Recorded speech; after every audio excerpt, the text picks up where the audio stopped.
USA का dang mat Smith नाम का एक यूट्यूबर करीब रात के 3 बजे एक चैट रूम पे जाता है। इस चैट रूम का नाम लॉलीपॉप था। डैंग अकेला ऐसा नहीं है जिसने इस चैट रूम को विजिट किया है, बल्कि इससे पहले और भी कई लोग लॉलीपॉप चैट रूम का एक्सपीरियंस कर चुके हैं। डैंग के सब्सक्राइबर्स ने डैंग को एक चैलेंज दिया कि आप रात के 3 बजे लॉलीपॉप चैट रूम को विजिट करो, जिसके बाद डैंग भी ऐसा ही करता है। वो लॉलीपॉप चैट रूम पर अकाउंट बनाकर और अपना वेबकैम ऑन करके चैट रूम के अंदर लॉगिन हो जाता है। लॉगिन होने के बाद 3 और स्ट्रेंजर्स उसके सामने आ जाते हैं, जिसे वो उनमें से किसी को भी नहीं जानता था। अब इस चैट रूम पे 4 लोग होते हैं, 2 लड़के और 2 लड़कियां। डैंग उन तीनों को हाय कहता है, लेकिन उनमें से किसी ने भी डैंग को हाय का जवाब नहीं दिया। अब थोड़ी देर के बाद उस चैट रूम में एक अजीब सा म्यूजिक बजने लगता है। इसके बाद लड़की के फोन पर एक अननोन टेक्स्ट मैसेज आता है। उस टेक्स्ट मैसेज में उस लड़की की पिक्चर्स और उसके घर का एड्रेस होता है। वो लड़की उसे इतना सीरियस नहीं लेती, क्योंकि उसे लगता है कि शायद उसके साथ कोई मजाक कर रहा है। लेकिन तभी अचानक उसके घर की लाइट पीछे से कोई बंद कर देता है। वो लड़की बहुत ज्यादा डर जाती है और डैंग को उसके साथ 2 स्ट्रेंजर उससे कहते हैं कि तुम्हारे पीछे शायद कोई है। और जैसे ही वो पीछे मुड़कर देखती है तो उसका वेबकैम बंद हो जाता है। और ये देखकर ऐसा लगता है कि जैसे किसी ने उस लड़की पर किसी चीज से हमला कर दिया हो। अब कुछ देर के बाद उसके साथ दूसरे स्ट्रेंजर का वेबकैम भी बंद हो जाता है। डैंग को कुछ भी समझ नहीं आ रहा था कि चैट रूम के अंदर क्या हो रहा है। और थोड़ी देर के बाद सब लोग ऑफलाइन हो जाते हैं और ये चैट रूम यहाँ पर ही क्लोज हो जाती है।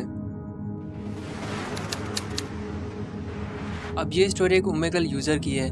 जैसा कि ओमेगल के बारे में आपको पता होगा कि ये most popular online chatting site है, जहाँ पे लोग अननोन पर्सन से चैट कर सकते हैं। अब ये स्टोरी कैसी बेद नाम की एक लड़की की है और ये इंसिडेंट किस्सा 2015 में हुआ था।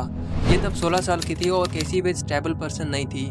वो ज़हनी बीमारियों का शिकार थी, जिसकी वजह से वो अक्सर डिप्रेशन में रहती थी। और तभी इसको ओमेगल के बारे में पता चला।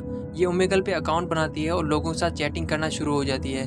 इसने बहुत से लोगों के साथ चैटिंग की और उसके कुछ ही दिन के बाद जब वो ओमेगल पे जाती है तब उसे एक MM नाम से एक बंदा मिलता है, जो कि उसे 3 साल बड़ा था।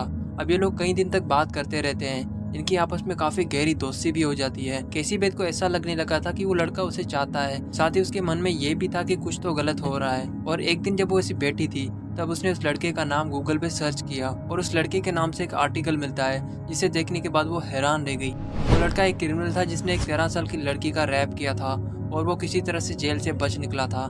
ये देखने के बाद कैसी बेद की हालत खराब हो जाती है, लेकिन वो दोबारा ओमेगल पे उसके साथ बात करती है और उसे कहती है कि तुम एक क्रिमिनल हो और मैं तुम्हारी पुलिस में कंप्लेंट करने जा रही हूँ। जिसके बाद वो लड़का कैसी बेद को जान से मारने की धमकी देता है। अब कैसी बेद फौरन अपना लैपटॉप बंद कर देती है और वो काफ़ी डर जाती है। और ना कभी उसने किसी को इस बारे में बताया, लेकिन कुछ दिन के बाद सब नॉर्मल हो गया और कैसी बेद दोबारा कभी भी ओमेगल पे नहीं गई। अब ये स्टोरी एक लड़की के बारे में है और इसके साथ भी ये इंसिडेंट ओमेगल पे हुआ था। ये स्टोरी इसने रेडिट पे शेयर की है, इसलिए इसका रियल नेम मौजूद नहीं है।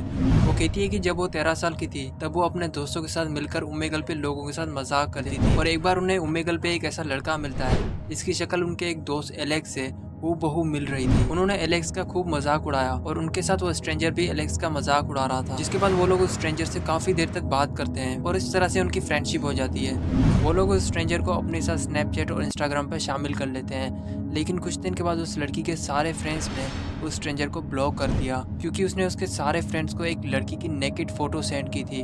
लेकिन उस लड़की ने उसे ब्लॉक नहीं किया और उस स्ट्रेंजर ने कहा कि उसने सिर्फ एज अ फन के तौर पर वो फोटो भेजी थी। और वो लड़की फिर से उस स्ट्रेंजर से बातचीत करना शुरू कर देती है। अब इनकी ये बात सिर्फ कुछ महीनों तक चल पाती है और ये उसे भूल जाती है। लेकिन 2 साल के बाद उस लड़की के एक फ्रेंड का उस स्ट्रेंजर से पाला पड़ जाता है और ये स्ट्रेंजर की इंस्टा आईडी को दोबारा विजिट करती है, जहाँ पे उसने वियर्ड तरह की पोस्टर्स की हुई थी। और फिर इसने सर्च बार पे उस स्ट्रेंजर का नाम सर्च किया और काफी स्क्रॉल करने के बाद जाके इसके नाम का एक आर्टिकल मिलता है, जहाँ पे इसके किए हुए सारे क्राइम की लिस्ट मौजूद थी। लेकिन वो हैरान तो तब रह गई जब उसने उसी आर्टिकल में उस लड़की की फोटो को देखा, जिस फोटो को उस स्ट्रेंजर ने उसके सभी फ्रेंड्स को भेजी थी और उस लड़की की डेथ हो चुकी थी। उस लड़की को भी इसी ने ही मारा।